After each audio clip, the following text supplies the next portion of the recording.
Are we good? I think we're good, Roland, if you're good.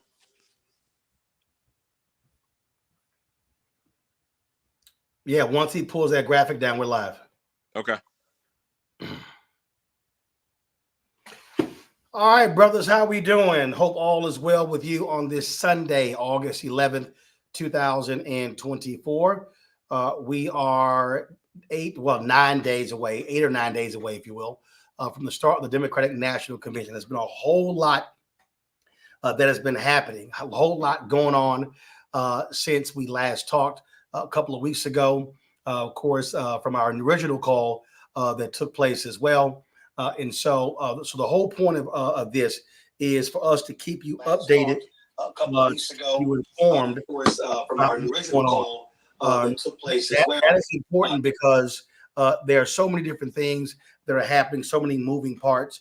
Over the last week, you saw massive rallies take place with Vice President Kamala Harris, Minnesota Governor Tim Walz in various cities. We saw, of course, in Detroit, Wisconsin, in Nevada.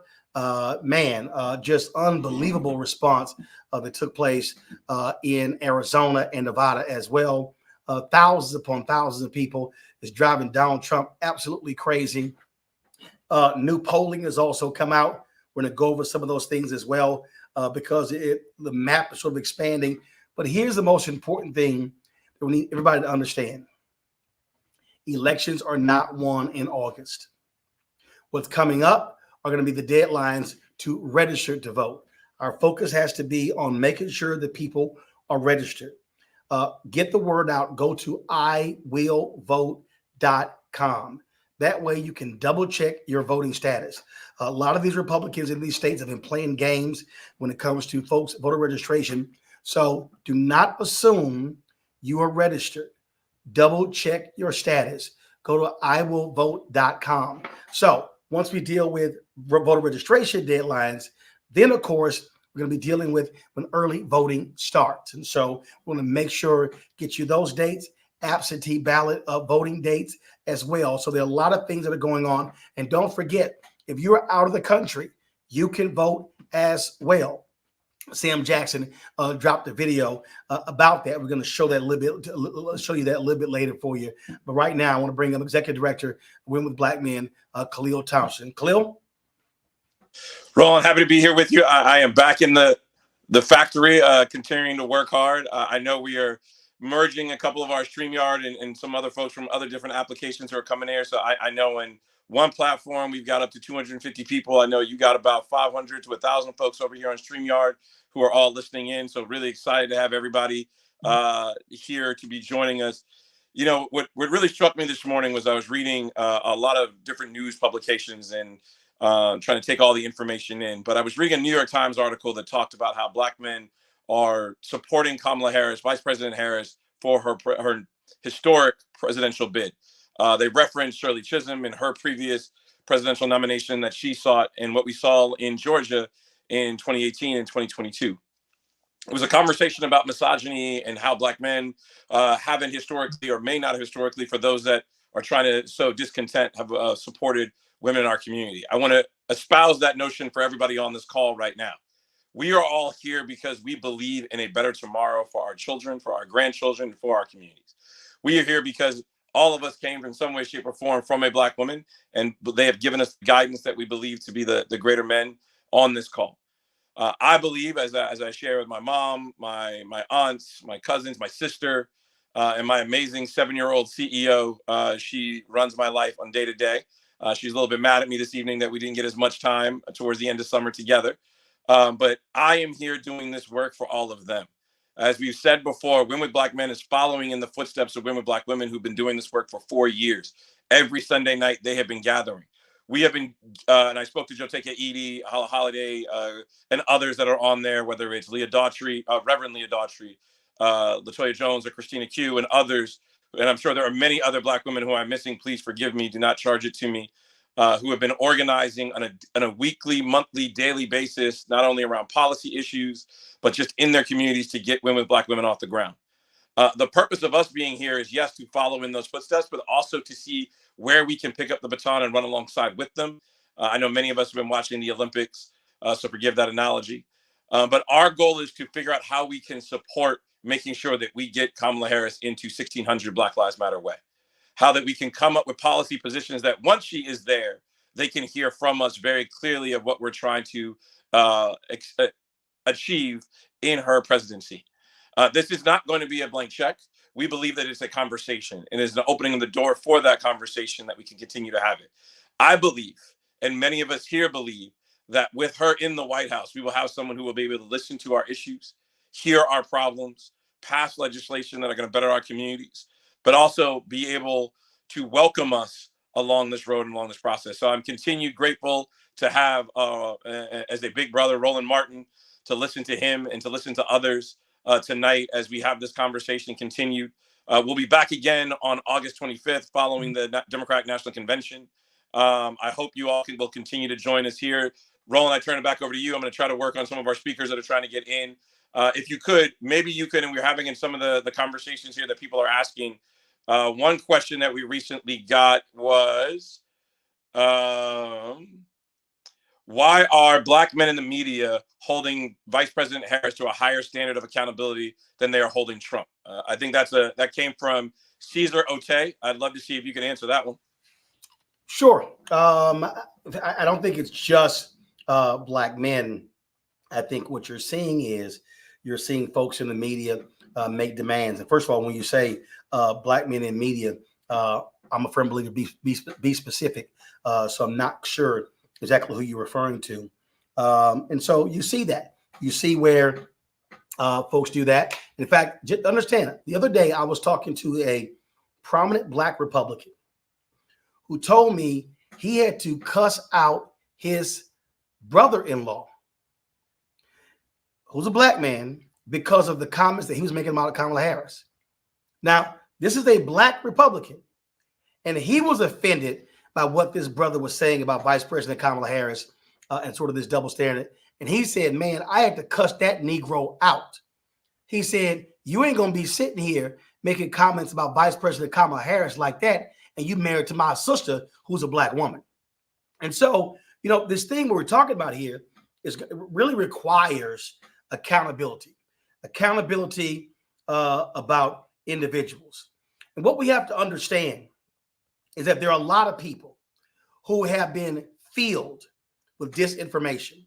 There are individuals out there who are Black men, who have been advancing a lot of BS since 2019 about then Senator Kamala Harris and now Vice President Kamala Harris. They have been lying about her record when it comes to locking Black men up. They have been falling for this disinformation that we have seen from foreign actors. And so we need to understand that is the battle that we are in. We are in a disinformation battle. That's what's going on. So what we need to understand is that what's going on here are people who, and look, some of them flat out, they don't have to support her. You can choose to support whoever you want to. My position is don't start lying. Don't start lying. Don't start making things up.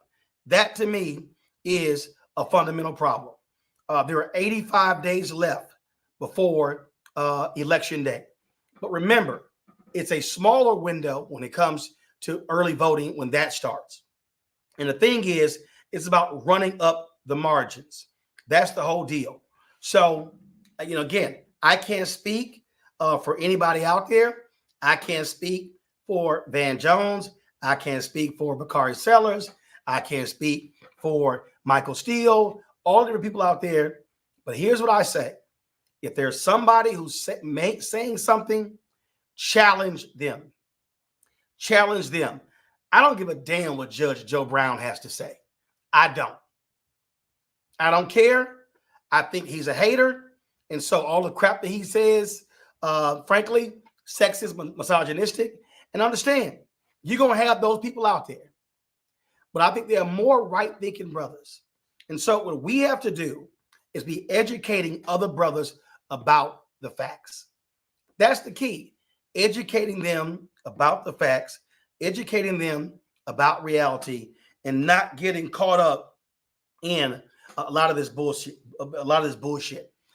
Comedian Pierre dropped a 7.5-minute video that I thought was fantastic. Keenan, let me know when we have that, because I thought it was really, really, just really great how Pierre spoke to the issues. And he spoke to directly to what he's been hearing from brothers. Sam Jackson also put out a video talking about those who are voting abroad. So I want to do this here. I want to play for y'all what comedian Pierre dropped just the other day. I think it's a great, great lesson. Keenan, roll it.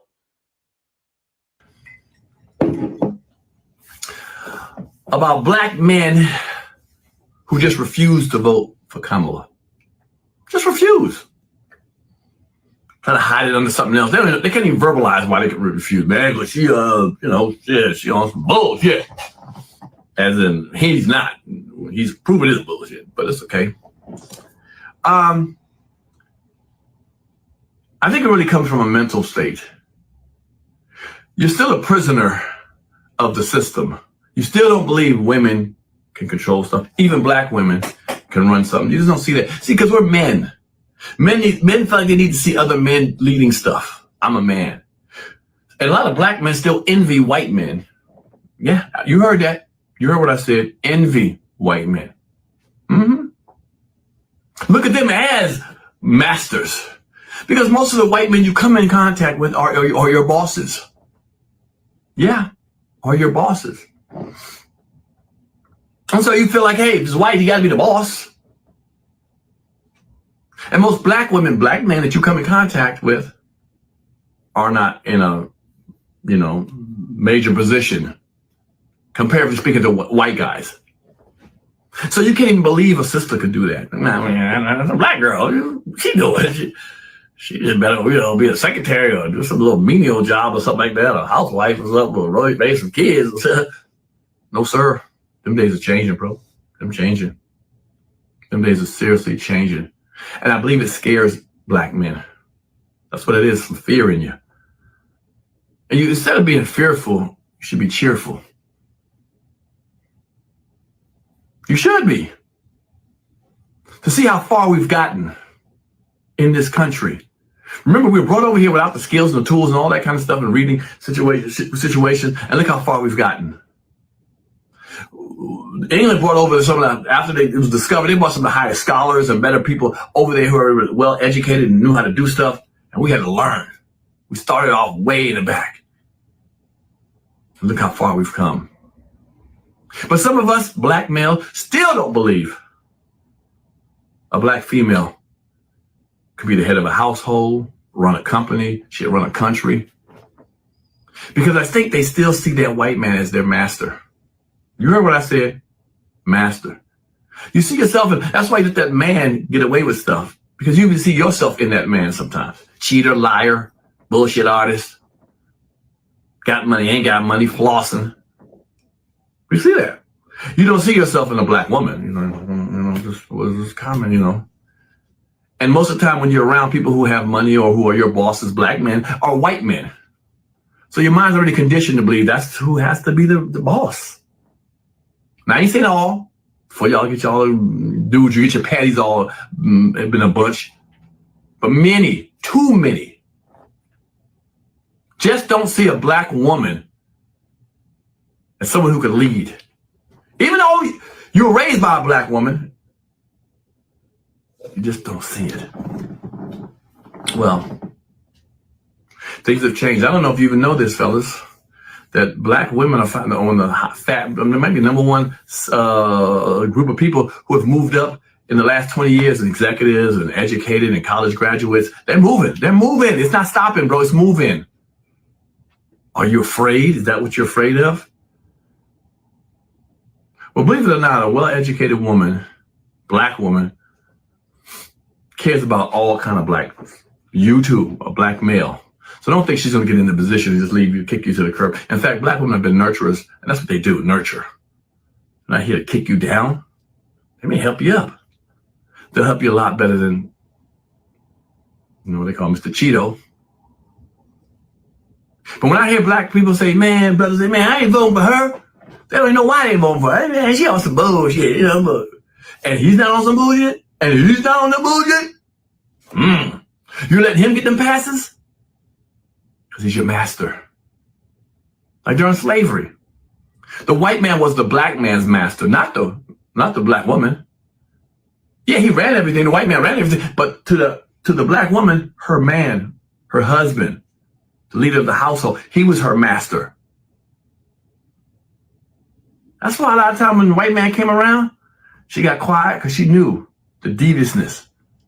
See, when the black man had to grab his hat and around the white man, sir, thank you for giving me something.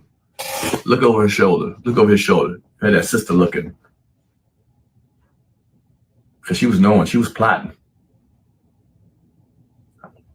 My family ain't going for this shit but so much longer.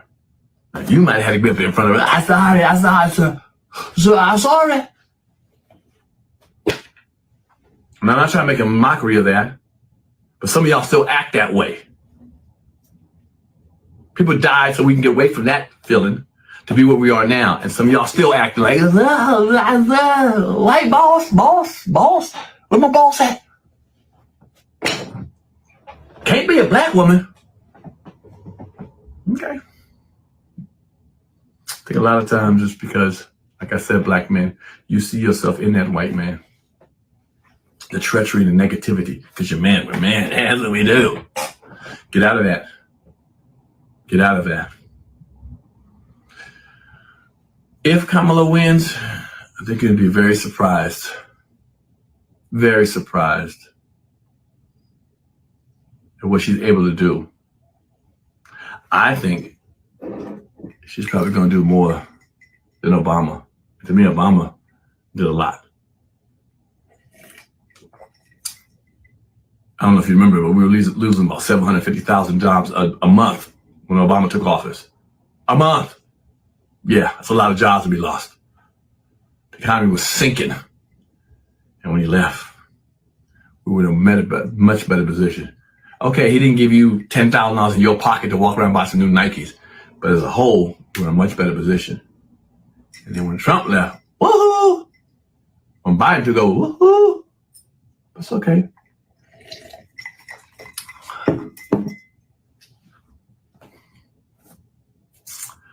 Black man, stop being afraid. She don't hate you. She being the black woman, she don't hate you.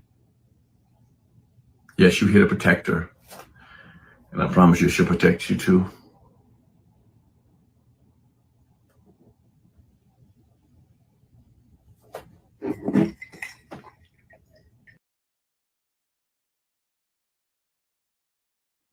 So here's the deal. First of all, you can agree, you can disagree, but a lot of what Pierre had to say was on point in terms of what we are hearing. And I think, again, our responsibility is to challenge at every turn.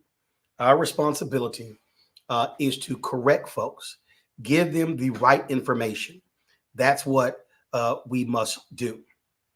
And so, when you have some of these folks here, and this is not about party. This is literally about Vice President Kamala Harris, Donald Trump, who will have policies that will have a more positive impact on African Americans, on Black men. That's what we must be talking about. And again, you don't have to agree with what Pierre had to say, but I'm gonna tell you right now, I know what I've heard. I know I've heard some crazy stuff. I know we have people who parrot right-wing talking points. And again, you can disagree on policy, but what we're not going to do is allow folks lying about her record. Joining us right now, former state representative out of Washington State, Jesse Johnson. Jesse, welcome to the Win with Black Men call.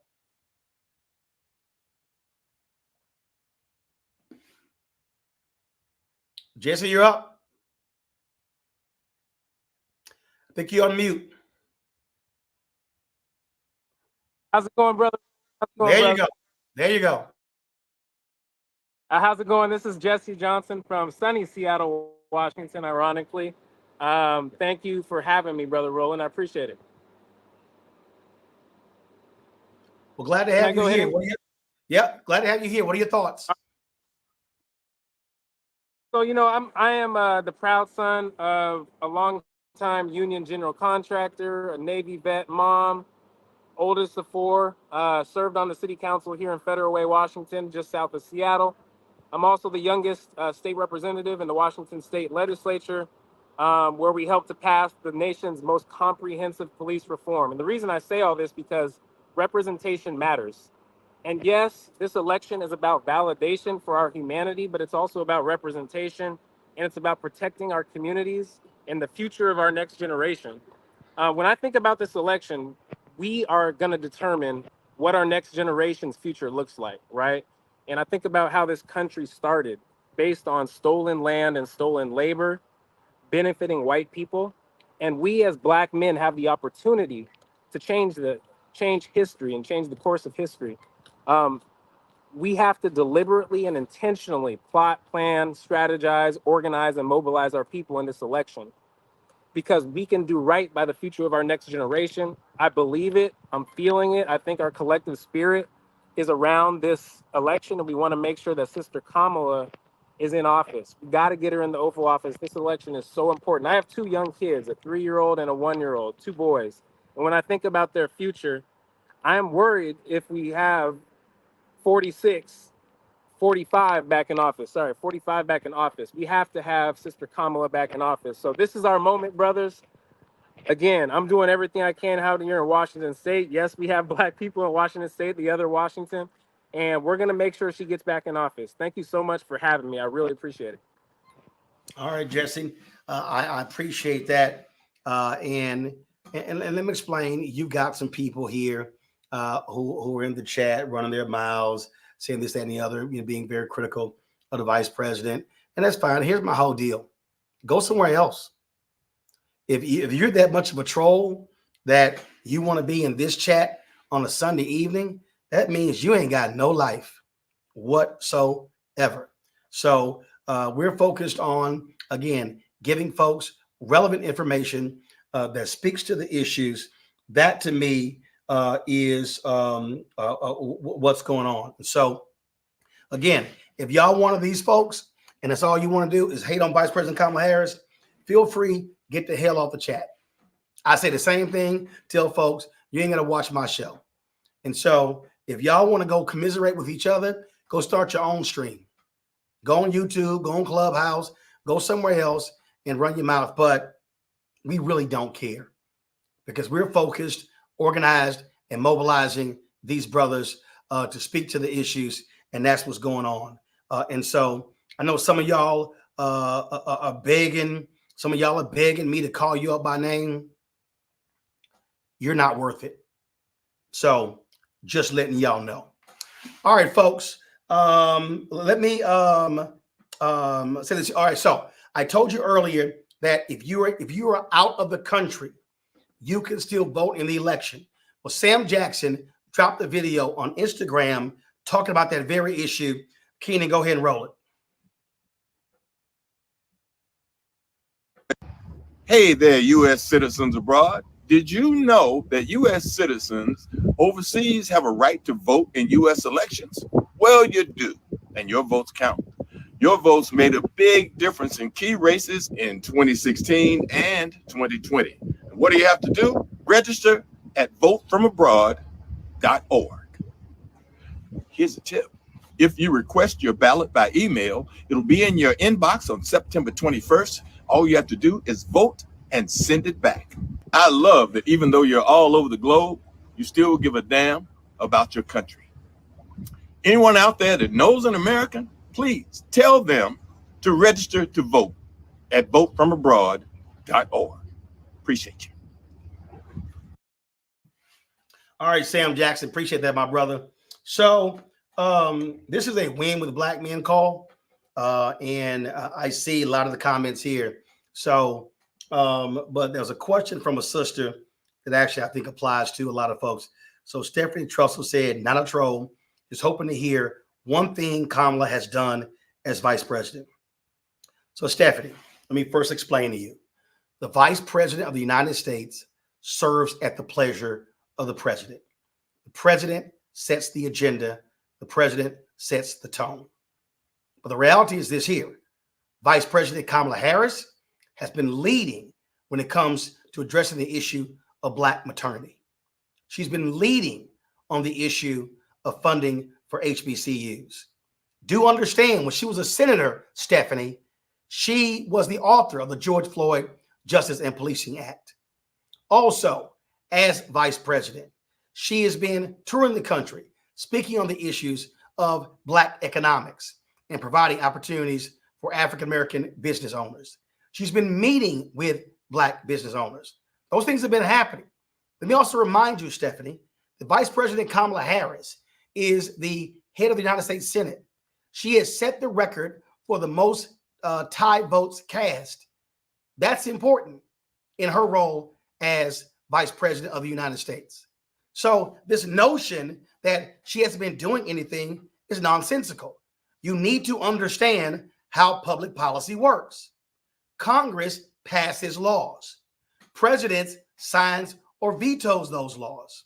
And so as the vice president, she plays a role based upon what the president needs.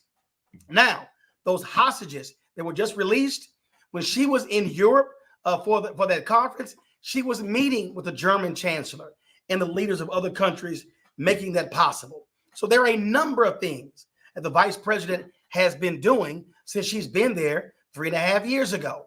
All you got to do is literally go to her Instagram page, go to her Twitter page, go to whitehouse.gov, and you will actually see all of the things that the vice president has been involved in.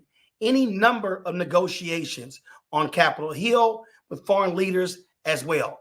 That's the work the vice president has been engaged in. I also need to say this here. A lot of people, I see them asking, and so Stephanie goes, she visited an abortion clinic, but she also visited when she was in Nashville, Stephanie, if your actual name is Stephanie. She also sat with the Tennessee Three, stood with them. She also was at the funeral in Buffalo when those Black folks were gunned down in the supermarket. She also was at the funeral of the brother who was beaten by those cops in Memphis. So she's been speaking out on the issues. She's been addressing the issues. So here's the question, Stephanie Trussell, if that's really who you are. What else you want to know? Again, you're sitting here, you're commenting. What else you got to say? Real quiet. Now, let's also correct this here. She was never the border czar. That's what Republicans labeled her, but she was never the border czar. That is simply incorrect. And again, this is why the information is so important. This is why people need to realize what's going on. And so somebody said, Roland, a lot of people getting their news from Trump. Yeah, well, y'all should be watching Roland Unfiltered because we cover this stuff every day. Let me also explain to y'all. This Department of Justice Civil Rights Division is the most aggressive since Bobby Kennedy was Attorney General.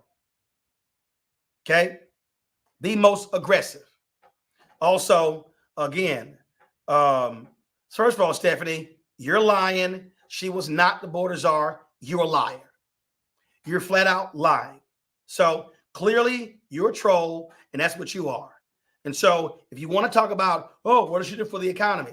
I remember when all those Republicans said the Inflation Reduction Act was not going to lower inflation. It did. I remember when all these Republicans were sitting here spouting this nonsense about, oh, we're not going to be able to, in terms of the recovery plan, oh, the infrastructure plan. Remember, every single week, Donald Trump kept saying, infrastructure week, and they never had a bill. Biden-Harris got a bill passed that is the largest amount of money spent on America's infrastructure since President Eisenhower. That's a fact. Trump, 4 years, did nothing on the infrastructure. Biden-Harris got it done in 2. Those are facts. Those are facts. So, again, we're answering some of your questions. Let's see here. Khalil, let me know who's the next speaker. Let's see here. Ambrose Lane. He is the founder of Black Men for Harris. Ambrose, welcome to the call.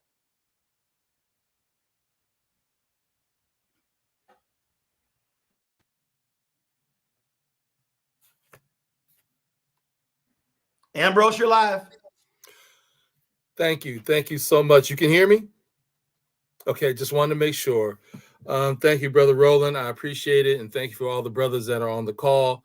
My name is Ambrose Lane Jr., and I am chairing Black Men for Harris. We are linked and complementary to the Win with Black Men effort. Our goal is to focus on the DMV, that is the District of Columbia, Maryland, and Virginia.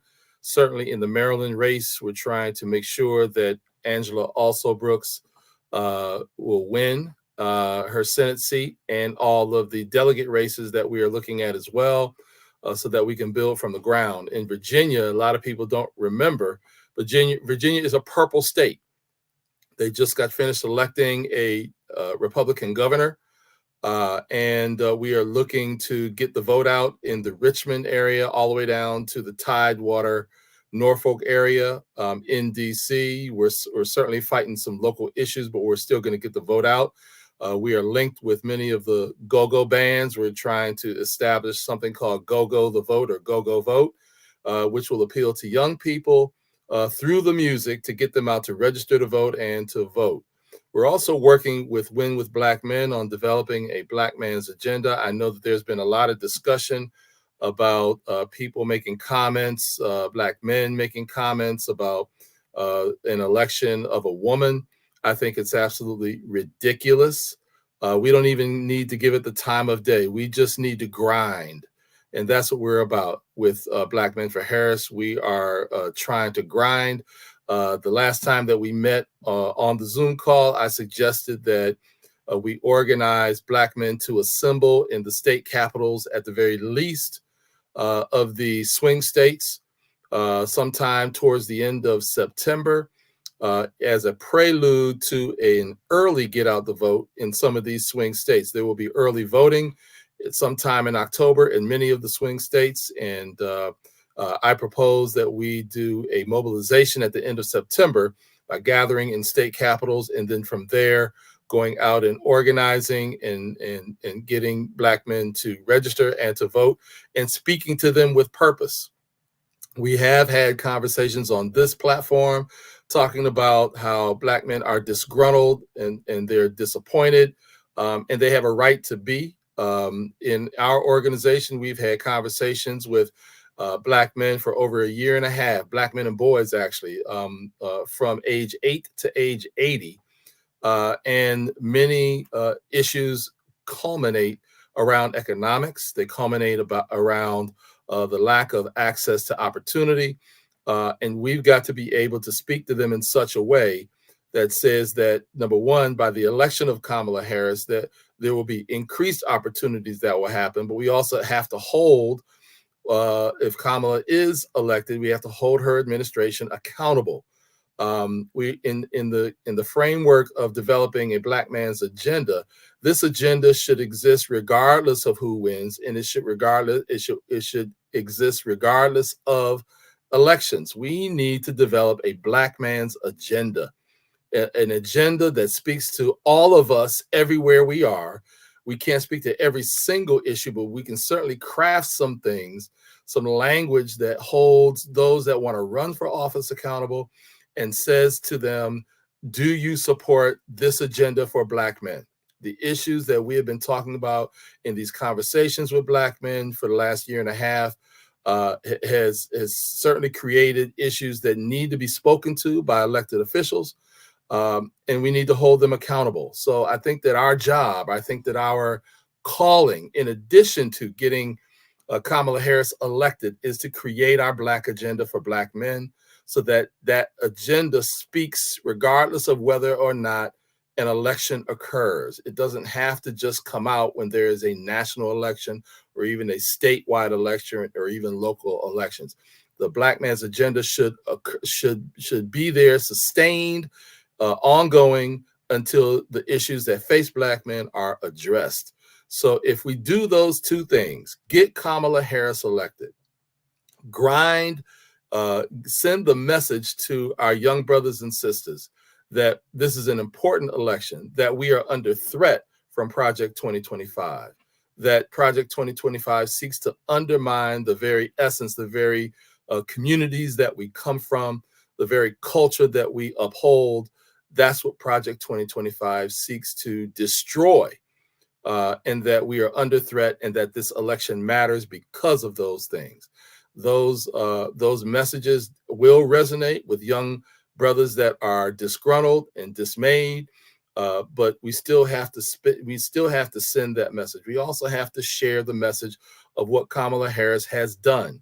I think that if we do those two things, focus on what 2025 is threatening our communities and our families with, and speak to the successes that Kamala Harris has won and had under Joe Biden, then we can have a message that will generate some energy and will motivate young Black brothers that are disgruntled to vote. So I'm hoping that we can continue these conversations. We have work to do, and we are going to do our part. Black Men for Harris is going to do our part in the DC, Maryland, and Virginia, and maybe even beyond. Thank you. All right, then. I certainly appreciate that. Thank you so very much, Ambrose. Thanks a lot. Listen, folks, there is a whole lot that is going on, a whole lot in this campaign.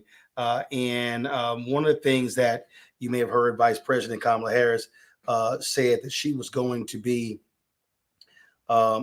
speaking to the issues. She's going to be dropping some economic policy positions next week. She'll be unveiling more of those policy positions,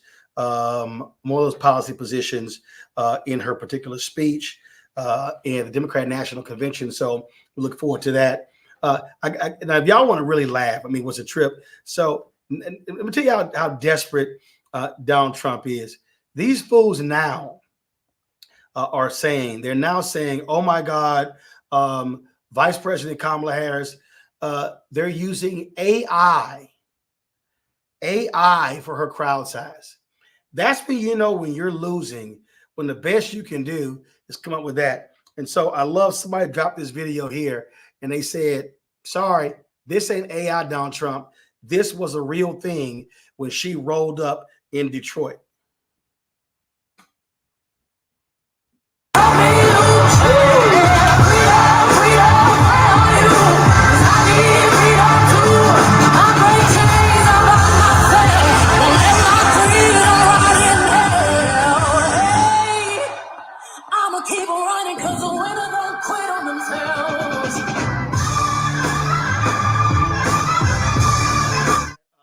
Donald Trump is the one who actually hires actors to show up at his rallies and events. And so, again, y'all see the silliness that you have going on here. They're trying to suggest that they're using AI. The man is so ridiculous. I mean, this idiot actually said he had bigger crowds than Dr. King did at the March in Washington for Jobs and Freedom. Y'all, 53,000 people had his speech on January 6th. 250,000 with the March in Washington.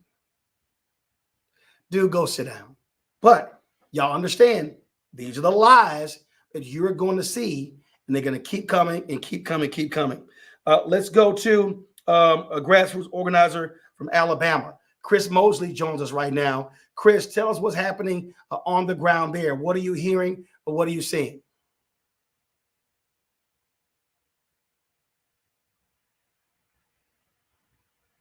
Chris, go right ahead. Good evening, Roland. Thank you for this opportunity, and thank you to my good friend Khalil. So I'm Chris Mosley. Can you hear me? Good. So I'm Chris. Yeah, Chris, go ahead. You're live. Go ahead. Yeah, and so Roland, what I wanted to actually say is what is happening here. I am in Birmingham, Alabama. And Okay, so Chris, you know, Chris, do this here. Don't listen to the program. Turn that down. Okay. You're in the speaker's room because you're hearing the delay. So turn that down. Just talk straight. You're in the speaker's room, and so you can hear me right here, not through program. Go ahead. Great. So I am in Birmingham, Alabama.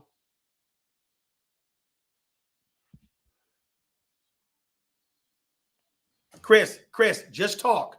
Don't, Chris, do this here. Just take your headphones off, or just don't worry about the audio. Just talk. Now you probably need your headphones because you got a microphone. So ignore audio. So put your headphones back on. Put your headphones back on. Don't listen to the program because there's a delay.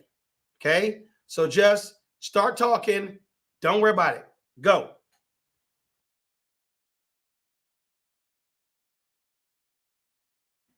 Hold on.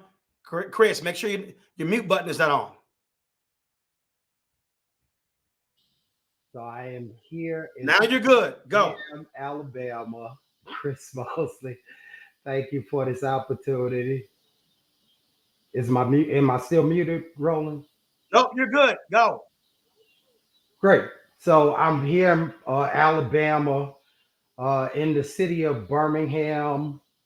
Just my congresswoman is Terry Sewell, and I have been working pretty much to work in Congressional District 2.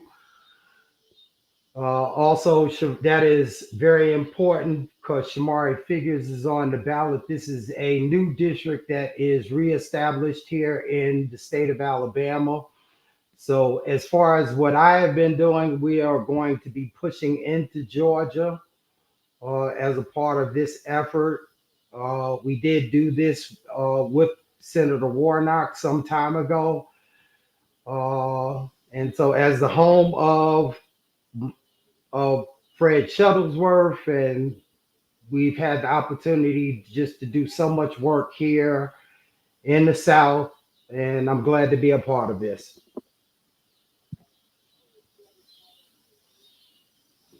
All right, then. I certainly appreciate it, bro. Thank you so very much.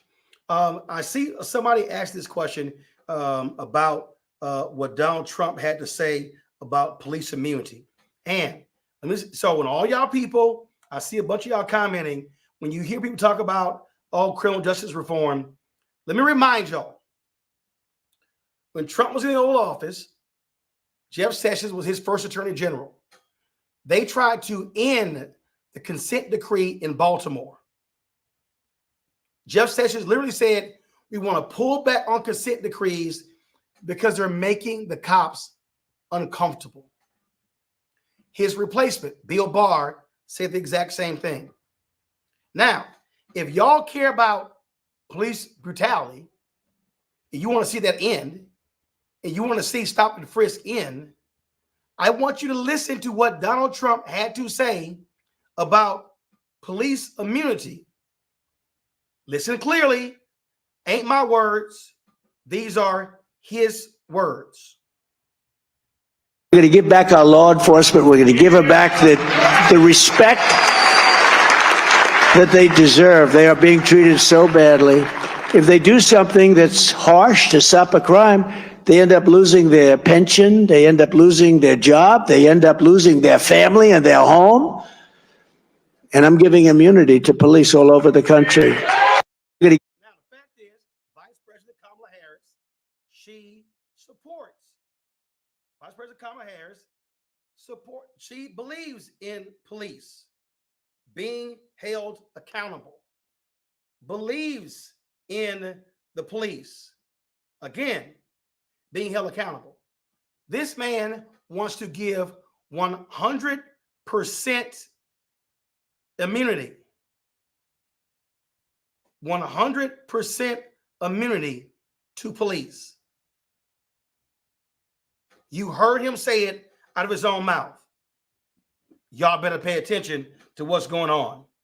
Let me go to Mike McCreary. Mike is a senior advisor for Win with Black Men. Mike McCreary, go right ahead. Greetings, brothers. How you doing? Can you hear me, Roland? Yep, we got you. Go right ahead. How you doing, my brothers? My name is Michael McQuarrie. I am originally from Detroit, Michigan, one of the battleground states, and I'm actually here in Georgia right now, another battleground state where my parents at. But Khalil Thompson, he referenced a New York Times article earlier that came out today that I think we need to address a few things. The article underscores a vital ongoing discussion about the relationship between Black male voters and the Democratic Party, particularly in the context of Vice President Kamala Harris' outreach efforts. We recognize the concerns raised and the importance of addressing them directly and thoughtfully. Vice President Harris has consistently demonstrated her commitment to Black men, not just as voters, but as integral members of the community whose voices must be heard. Her policies on criminal justice reform, economic empowerment, healthcare access, and education are tailored to address the specific challenges faced by Black men. The skepticism of this article is a result of historical and systemic neglect. We understand why some Black men may feel disconnected from the political process. It's crucial to acknowledge the skepticism and work to build trust through transparent matters. So we have a call to action, brothers. To the stakes in the upcoming election are high, and it's critical that Black men engage in the political process. We cannot afford to be passive or disengaged. So we at Win with Black Men encourage Black men to learn about the policies that impact them, participate in discussions, and make their voices heard by voting. Thanks for having me, Roland. All right, then. We certainly appreciate it. Thank you so very much. Folks, again, I just want you to understand what's going on here, what's at play when we talk about how important this election is. We've talked a lot about Project 2025. Let me be real clear. Project 2025 is absolutely about the agenda that impacts us. Donald Trump wants to play dumb. Oh, I don't know anything about it, even though his own vice president wrote the foreword to the book authored by the author of the leader of the Heritage Foundation, which is over Project 2025. Y'all got to understand what's going on. You got to understand what these folks are doing. You got to understand what their playbook is. So the bottom line is, what you're seeing is you're seeing individuals who are doing all they can, who want to set the agenda. In fact, the folks at ProPublica actually found a lot of the training videos of Project 2025, and I just want to show you a 2-minute clip of one of those videos so you understand what they're trying to do and how they want to use executive orders. This is also what you're voting against. In Project 2025, they want to go after every program in America that benefits African Americans economically, for housing, for education. Y'all, it's in there. They want to tackle what they call anti-white racism. It's all in there. So I want you to check this out. Here we go.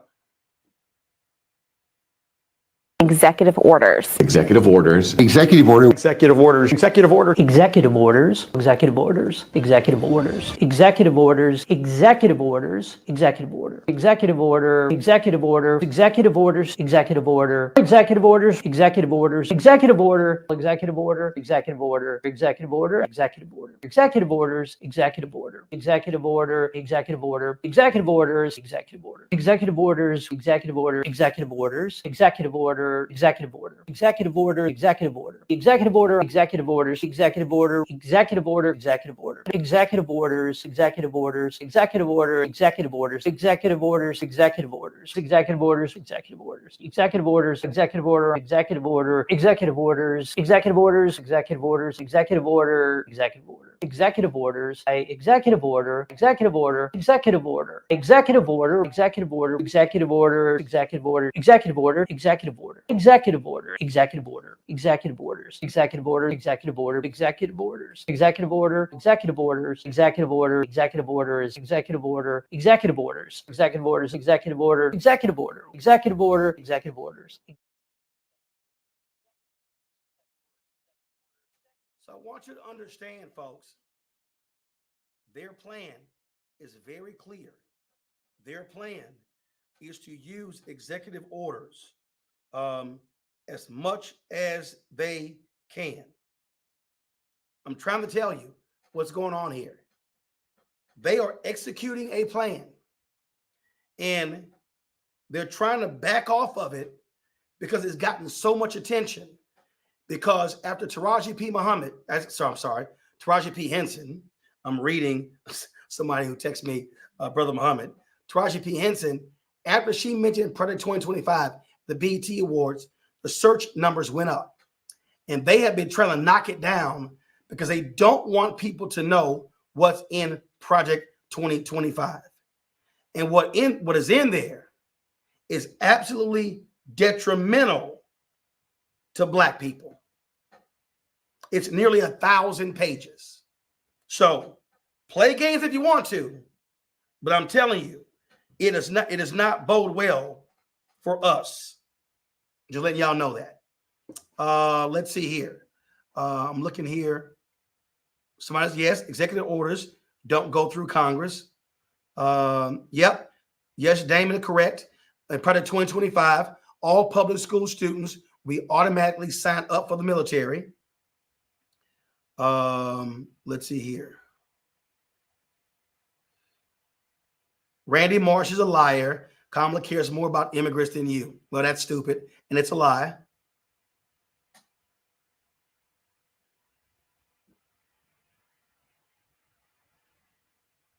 So let me go. Okay, so this Made in Africa. It seems this channel is not for reparations. Okay, Made in Africa. Let me explain to you, because clearly you don't understand how Congress works. Read the Constitution, Made in Africa. Any bill that involves money starts in the House of Representatives. That's where it starts. So you want reparations. How are you going to get it? You need votes. You need 218 votes in the House. Right now, Republicans control the House. Made in Africa. Answer this question for me. Name me one Republican that supports reparations. I'll wait.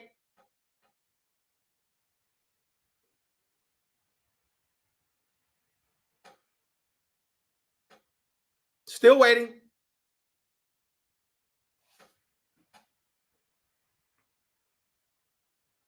Still waiting.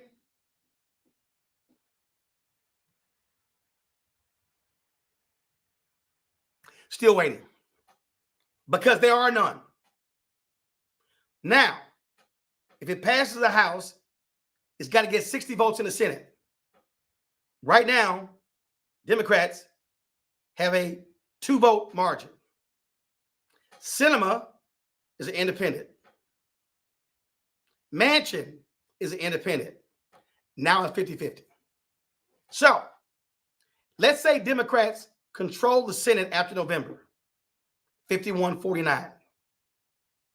How are you going to get the other 9 votes made in Africa?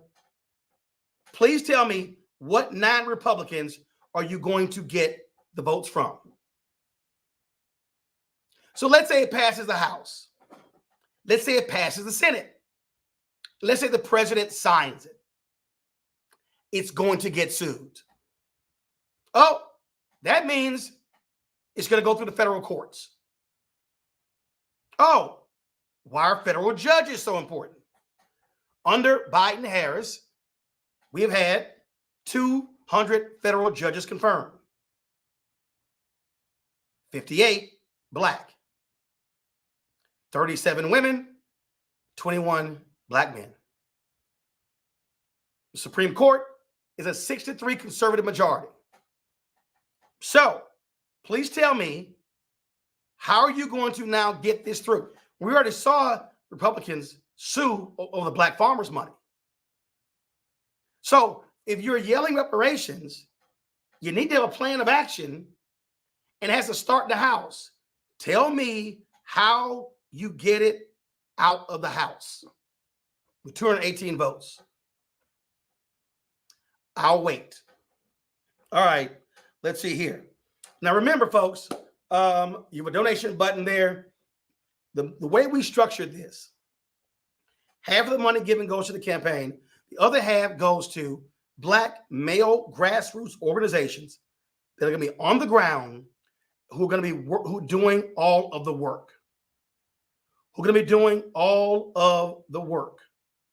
So Khalil is going to come back on to explain to you, if you're a grassroots leader, how you can apply for one of these grants of the money we've raised so far.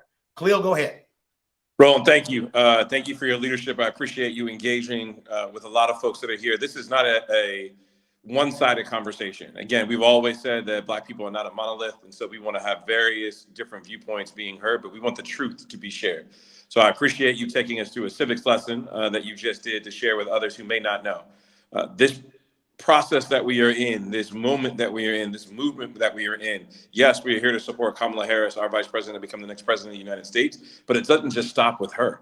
If you're running for city council, if you're running for sheriff, state's attorney, district attorney, judicial races in your community, we need to know about you. If you're a Black man that's on the ticket, or Black women or others that are supporting our community and the ideals that are going to protect our communities, please let us know. Reach out to info@winwithblackmen.org and share your candidacy. There's something that I'm going to talk about in just a second. Our grants process is still ongoing. Please continue to fill out the application. We'll make sure we get an email out about that on Tuesday.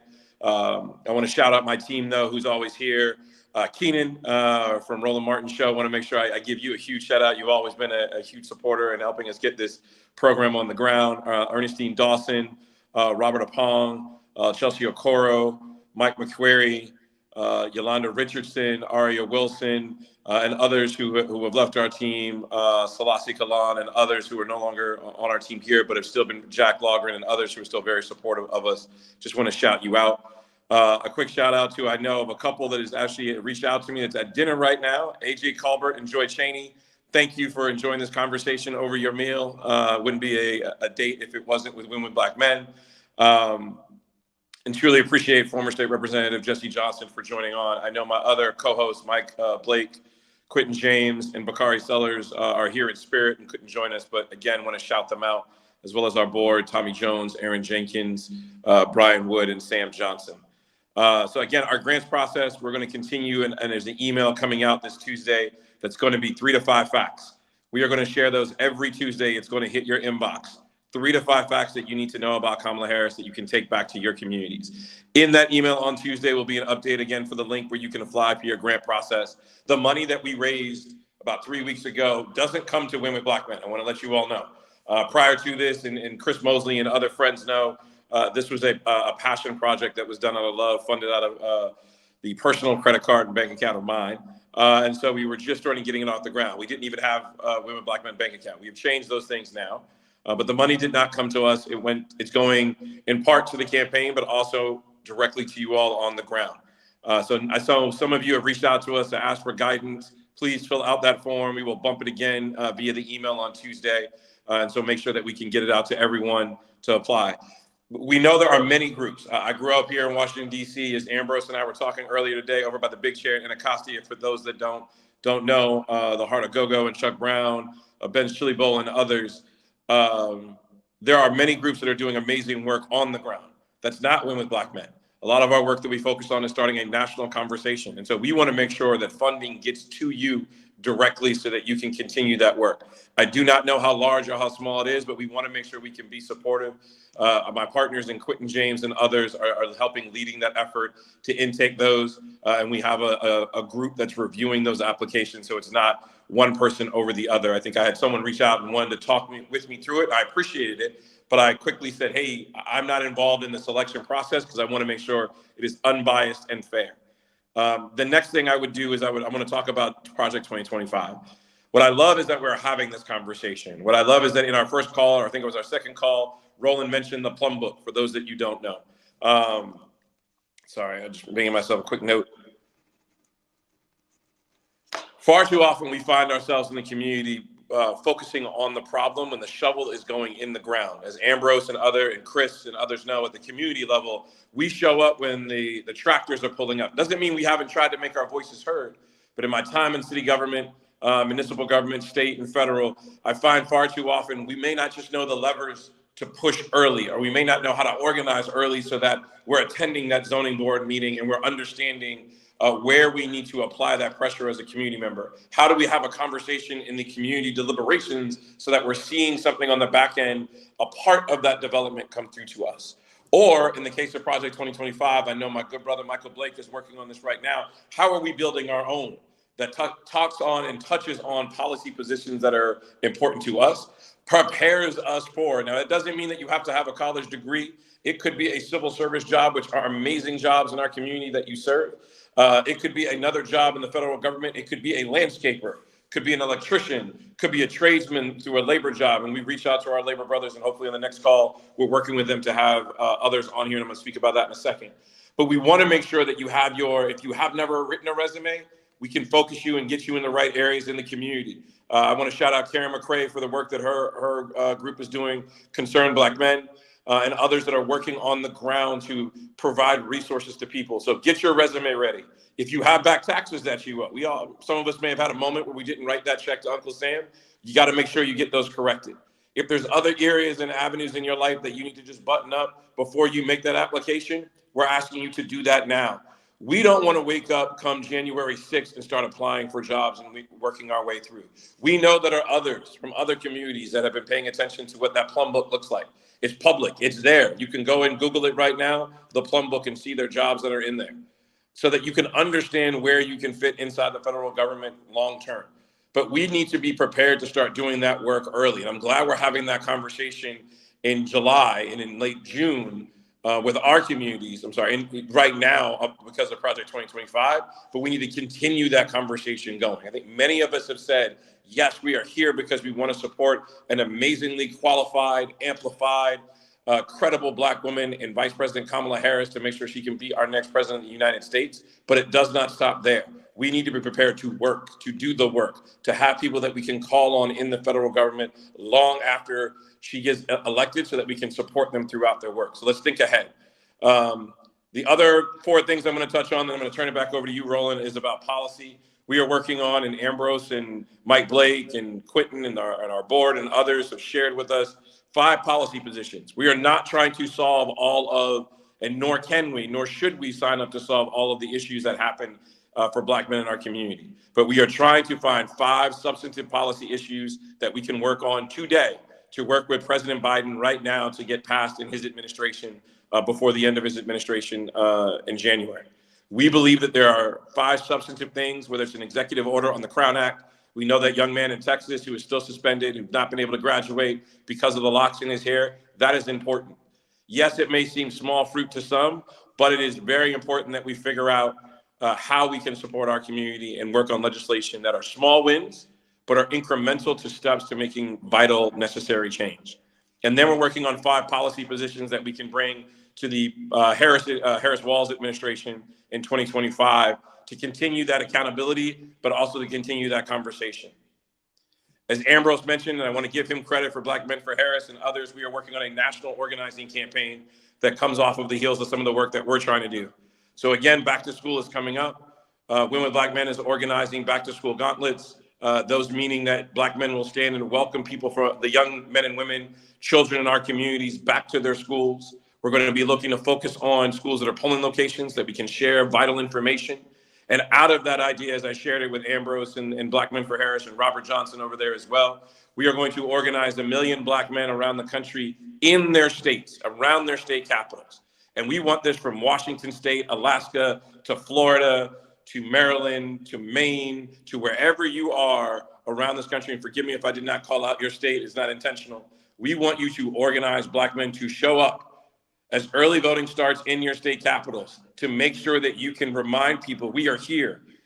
We are not just, if you wear your, and Roland did this in one of our first calls, if you got your rodeo buckle and your cowboy hat and you're in Montana, we want you to show up. I know there was a mayor of, I think it was Missoula, a Black African immigrant that was elected mayor out there in Montana. We want you to come out. If you got your J's and you're in Brooklyn, we want you to show out. If you know your house music in Chicago, we need you to show out. We need our Black men to come out in large numbers to show that we are here to support, but we're also here to be recognized. So that is the organizing piece. The fundraising piece continues. As you know, you can see it, secure.actblue.com/donate/TCP-Kamala. Please continue to donate so that we can make these micro grants continued out to the community. I know Quentin and Mike and Bakari will be continuously to force me to make sure we push that out there, as well as we are working very hard. I know there were a lot of jokes and we appreciated them from our first call about the colors of the flyer that was produced. It was not intentional, but I know Roland loves it, as well as the conversations that were going around many men who either went to a 4-year college or a 2-year college. But we have actually reached out to our labor community, whether it's Sam Epps over at Unite Here, Kenny Diggs over at ASME, Rasheem Wright and Kyrie Grimes over at SEIU, or Herb Smith over at AFGE. And I know there are others that I have not been a chance, I forget the president's name over at CWA, forgive me. But we are trying our best to reach out to the labor community and others who may not have served with a white collar or going to a 4-year institution, and that is okay. We want to have tradesmen, labor leaders, journeymen to join this call and express their support or their reasoning for why they are supporting Vice President Kamala Harris to be our next president. So our goal here is to truly make this be an inclusive conversation. We are working very hard, and the team is working very hard to work with Roland here with the Black Star Network to make sure that we are recognizing every Black man that we can, but also knowing we are not going to be able to solve all of the ills of the Black community, especially that are facing Black men. So again, we are working on showing up early, not just focusing on Project 2025 as a problem, but also creating a resume bank. And I know Mike Blake is leading in that effort that we can pull together. If you need help with writing your resume, you can reach out to info@womenblackmen.org. We will try to get you in touch with the right resources. Also making sure we're prepared. Google the Plum Book tonight. Our micro grants and our Tuesday email for the resources of where the campaign stands, particular policy issues and things, 3 to 5 things that you should know. That's coming out every Tuesday. Policy that we're working on, 5 policy items that we're going to work with to try to see if we can get passed either via executive order or some sort of policy action underneath the Biden administration, and then following up with another 5 that we're going to work over the next 4 years, whoever it is, but we hope that person will be Vice President Kamala Harris being our next president, and then Vice President nominee Governor Walz in the White House. Lastly, organizing in our communities, whether it's back to school at our gauntlets, where we will work with community groups on the ground in certain states, but also want people to take on this baton on their own. We have a background check process that we do have in place because we want to keep our children safe and making sure that we're providing a safe environment for those that do show up. And then fundraising so that we can continue to support the grassroots efforts for those on the ground. And then lastly, making sure that this is not a white collar ivory tower conversation, but bringing it back to the brothers that we know who are doing work all over our community, but may not have had the opportunity to go to college, but still have a valued and valuable voice in this conversation. Roland, thank you again, always for leading. I know we are probably going to cut it just a little bit short tonight, but we are working on getting members of the campaign from the Harris-Walz campaign here to be represented next week so they can speak on voter protection. They can speak on how you can get engaged in the campaign themselves. We're also hoping next week when we're on the 25th, I'm sorry, not next week, on October 25th, following Democratic National Convention, that Sunday at 7 p.m. Everybody, please continue to join. The store will be live where you can get your Win with Black Men t-shirt. And then again, our Tuesday email policy that'll come out. Roland, back over to you, but thank you again for leading, brother. Appreciate it. So let me do this here. I want to do a couple of other civics points, and I just think it's important for people to understand. Clarence Thomas and Sam Alito, 2 Supreme Court justices, both hardcore right-wing. Justice Thomas absolutely wants to get rid of the Voting Rights Act. They're both in their 70s. So the likelihood is that whoever wins in November could very well appoint 1 or 2 Supreme Court justices. Let's say it's 2. So right now, conservatives have a 6-3 majority on the U.S. Supreme Court. If Alito and Thomas retires, and there's no guarantee, remember, it's a lifetime appointment. That means that if Vice President Kamala Harris is president, she will replace 2 Supreme Court justices, meaning progressives will have a 5-4 majority on the Supreme Court. That is huge. If Trump wins, you can guarantee they're going to retire, and they will lock in conservative majority for the next 50 years. They will appoint young justices like Amy Coney Barrett in their 40s so they can serve the next 40 plus years. I'm just letting y'all know what the plan is. Now, let me also remind you this. Now, I see a bunch of y'all saying, expand the court if they don't retire. Guys, you can't expand the court if you don't control the House and the Senate. I need y'all to understand. You got to understand how all of this is connected. So you have critical races for the Democrats to control the Senate. They got to win Ohio, Sherrod Brown. They got to win in Nevada. They got to win Tester's seat in Montana. They got to win the seat in Arizona. Y'all, this is real. They got to win Casey's seat in Pennsylvania. Do understand why voting matters. I told you last time, 50,000 fewer people in Milwaukee voted in 2022. Mandela Barnes, who's the lieutenant governor of Wisconsin, lost to MAGA Senator Ron Johnson by 26,000 votes. Had the 50,000 people in Milwaukee voted in 2022 like they did in 2020, Mandela Barnes will be the United States Senator, and that's 1 vote closer to the 60 you need to pass laws. So understand why voting in the presidential race, in the U.S. Senate races, and the House races matter. And then keep going down. Gubernatorial races. You got a contested Senate race in Florida.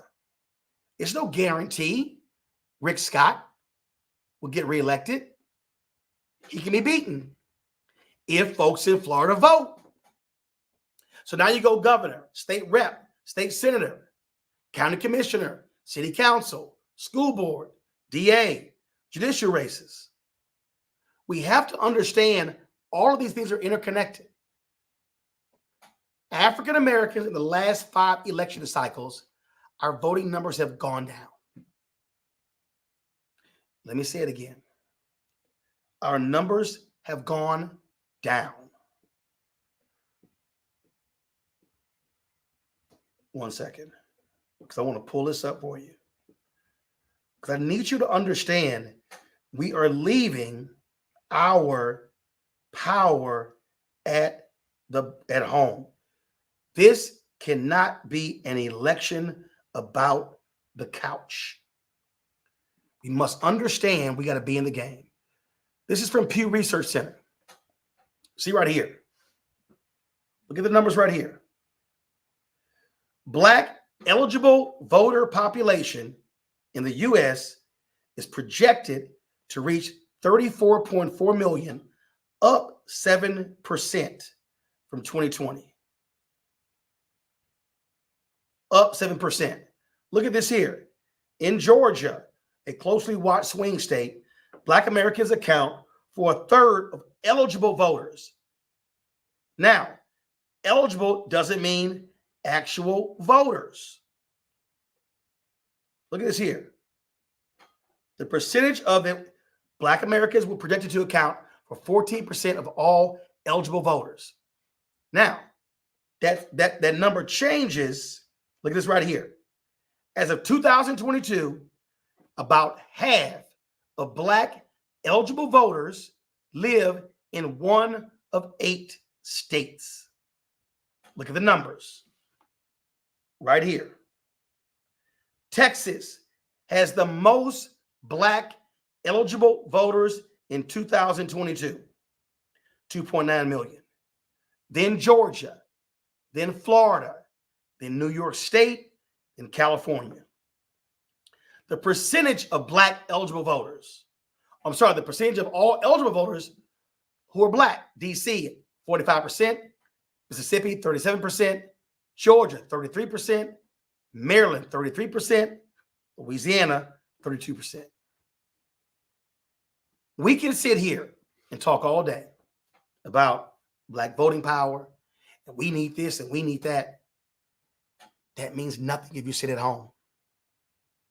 That means nothing. See, these are Black eligible voters. That's not actual Black voters. You saw that number right there. Louisiana, 32% of all eligible voters in Louisiana who are Black, 32%. But in the last election, y'all, they stayed at home. So we have potential power. Listen to me, potential power. I am sitting in a home studio. I have 7 lights. I have a camera. I have a video monitor, a laptop. I have a switcher, iPad, 2 iPhones. None of this could work. Ethernet. None of this could work if I don't plug it in. I cannot produce without power. Voting is you plugging in to power. Now remember, voting is the end of one process, the beginning of another. Our focus right now is to register people and get them to vote. And the day after the election, as Khalil, you heard Khalil say, then our goal is to mobilize and organize to make them do what they said, what they promised to do. So that's going to be our focus. Again, we want to keep educating you. The numbers are the numbers, but we have got to use our power. Folks, that's it. Let me thank all the speakers. Let me thank Khalil. Let me thank Keenan. Thank everybody for joining us. If you got friends and they missed this, share the video. We're on YouTube. Share it all with everyone because we've got to remember, Black voters matter only if we vote. Y'all enjoy your Sunday. Take care. Holla! I'll see you tomorrow on Roland Martin Unfiltered on the Black Star Network, live at 6 p.m. Eastern. By the way, Isaac Hayes III, his family, they have filed a lawsuit against Donald Trump for 134 unauthorized usages of Isaac Hayes' music. They have slapped him with that lawsuit and are demanding $3 million. I will talk with Isaac and his attorney, James Walker, tomorrow on the show. I'll see you tomorrow.